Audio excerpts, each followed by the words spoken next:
Yep, going through the check sheet, just making sure that all the things are final.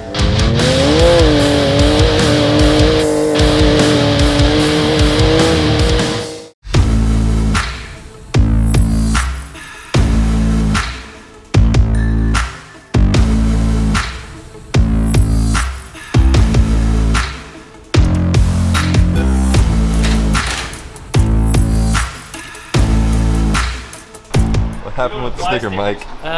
It was like 8,000 degrees when we were putting that on, so it sort of melted on at the same time. We're somewhere close to the Nevada border near, I think, Kingman maybe, and Laughlin. We passed the gas station, so we had to drive a little bit out of the way to get some gas because I almost went to 100 miles on, tried to go 100 miles on a quarter tank towing a big trailer. Getting 9 miles to the gallon just probably isn't going to work. So on our way, says we're going to be there somewhere around midnight. Still got some work to do on the car, and then we're going to go racing tomorrow.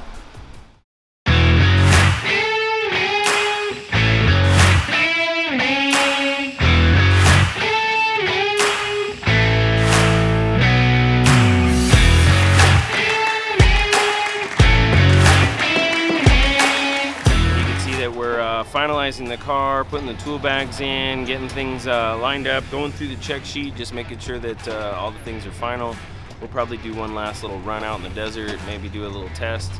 And we've already passed inspection, and there is no contingency, and driver's registration is actually at the start line, so we've got to go get our armbands there.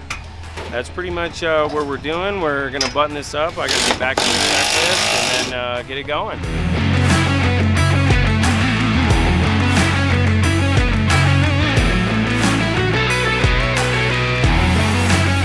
Kevin Wallen. I'm getting the fire extinguishers in the car, getting ready to rock so these guys can win the Vegas to Reno race.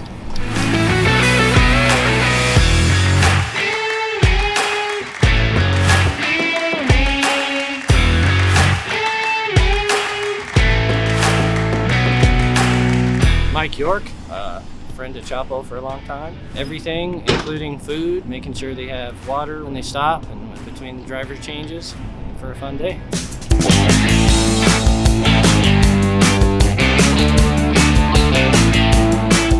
Hey guys, Brian here with Chapo Racing.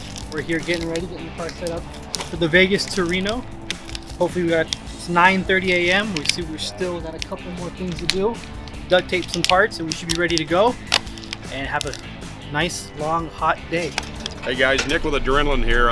This is what happens when I give Chapo and Ernesto a car a week before the race. You're looking at it, almost a bone stock appearing Max that we're going to race in the Vegas to Reno. So Chapo's starting and I'll run in about mile 204 for a little bit, give him a break. So it's going to be 115 days Chapo, something like that. So anyway, we'll see what happens from there. We're gonna go win!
In the back seat by the spare tire.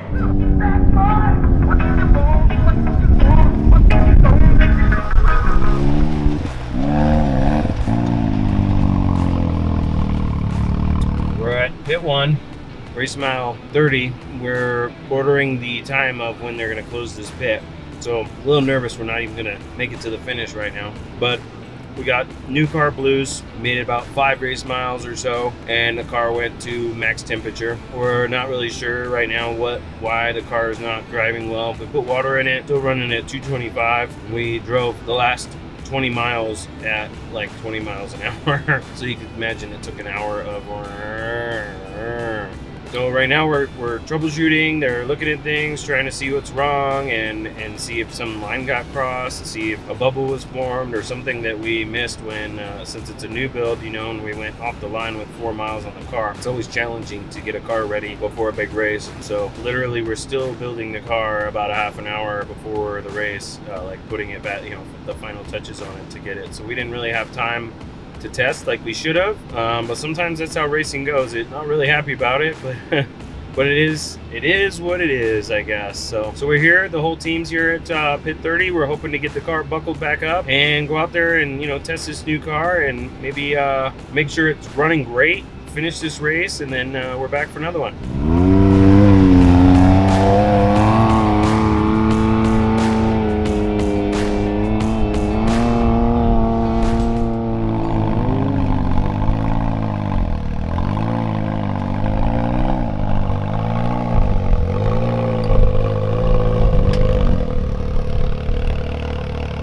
So we just got back from Vegas. It was probably one of the more difficult trips we've had. The race car break, and we had to call the race at race mile 36. Then we went to leave and drive home this morning, and Chase truck broke, so we ended up leaving it in Las Vegas, and it's getting towed back. We ended up having another car, the mud flaps or the skid plate of the car fell off while we were on the highway, so we had to pull over and fix that. We had another one where the truck where the trailer wasn't connected. So it's just been a really long trip for only racing 36 miles. It's been exhausting, but you know, sometimes that's how racing goes. It doesn't always go perfect. We wish it did, and we wish it was, you know, I'm sure everybody that races wish they won every time, but it just doesn't happen. But you know what? You dust it off, and you hope for the best on the next one.